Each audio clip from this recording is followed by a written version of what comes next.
સતયુગમાં મનુષ્યનું 1,00,000 વર્ષનું આયુષ્ય હતું.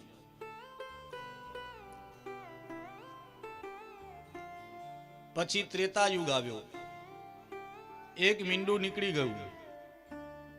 ત્રેતા યુગમાં કેટલા વર્ષનું આયુષ્ય રહ્યું? એક મીંડું નીકળ્યું. જનક કાકા બોલો. લાખમાંથી મીંડું નીકળ્યું, કેટલા બચ્યા? જે ગણિતમાં હોશિયાર એમને તરત ખ્યાલ આવે. હું નહીં તો અમારા જેવા વિદ્યાર્થી ગણિતના સાહેબને કહેતા સાહેબ 35 આવશે, 36ની આશા રાખતા નહીં અને 34 કોઈ દિવસ આવશે નહીં. તમારા 35 આવી જશે. પણ ગણિતમાં જે હોશિયાર હોય અમારા કનુભાઈ જેવા, એટલે ત્રેતામાં એક મીંડું પાછું નીકળી ગયું.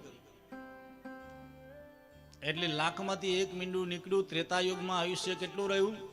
10,000 વર્ષ. પછી આવ્યો દ્વાપર યુગ. દ્વાપર યુગની અંદર પાછો એક મીંડું નીકળી ગયું. એટલે કેટલા બચ્યા? 1,000. દ્વાપર યુગની અંદર મનુષ્યોનું 1,000 વર્ષનું આયુષ્ય રહ્યું. પછી આવ્યો કળિયુગ, જેમાં આપણે જીવીએ છીએ. કળિયુગમાં પાછું એક મીંડું નીકળી ગયું. 1000માંથી કેટલા બચ્યા? જો બહેનો ગણિતમાં હોશિયાર હોય, હું તમે એમ માનો કે અમે એકલા જ, જો બહેનો પણ જવાબ આપે છે. કેટલા વર્ષનું આયુષ્ય રહ્યું? 100 વર્ષનું. કલયુગમાં આપણા બધાએ વેદોની અંદર પ્રાર્થના છે, શતમ જીવેમ શરદઃ. 100 વર્ષનું આયુષ્ય આપણે પ્રેમથી જીવવું જોઈએ. પણ આપણે અત્યારે તો 60, 70, 80 આવે એટલે વિકેટ પડી જાય. 100 વર્ષનું કોઈ જીવે તો છાપામાં ફોટો આવે, ટીવીમાં એના સમાચાર આવે. અરે કલિયુગના માણસે 100 વર્ષ જીવવું જ જોઈએ. 100 વર્ષનું આયુષ્ય છે, એના ઉપર જીતો. અરે એના ઉપર જીવો તો એ તમારા શ્વાસની જે તમારી ગતિવિધિ છે, કંટ્રોલ છે તમારો, એના ઉપર તમે એક્સ્ટ્રા તમે મેળવી શકો છો. બાકી મનુષ્યનું આયુષ્ય શ્વાસ ઉપર નિર્ધારિત છે. એટલે શ્વાસ ઉપર વિજય મેળવો. જીત શ્વાસ. શ્વાસ ઉપર વિજય મેળવવાથી તમને મનની શાંતિ મળશે. ક્યારેક તમે ધ્યાન કરો, ક્યારેક તમે પ્રાણાયામ કરો. પ્રાણાયામથી શ્વાસ ઉપર શાંતિ મળશે. સજ્જનો, તમે તમારા શ્વાસને જોઈ શકો છો. તમે શ્વાસ લો છો ને, પ્રાણ અપાન, પાછો શ્વાસ બહાર જાય છે, શ્વાસ આવે છે. એ શ્વાસને તમે જોતા શીખી જાઓ ને, એ શ્વાસને તમે સમજો, એને અનુભવ કરો કે મારો શ્વાસ કેવો ચાલે છે.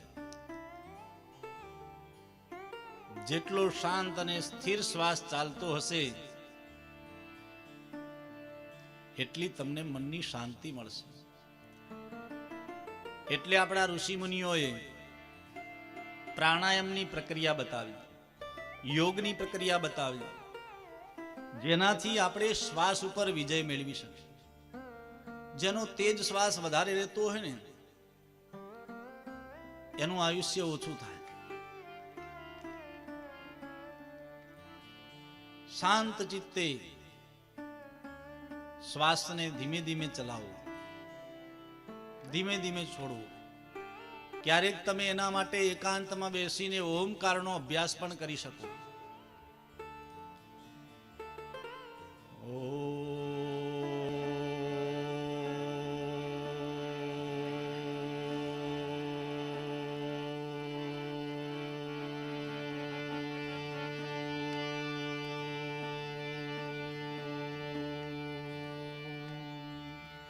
આ કરવાથી મન શાંત બને.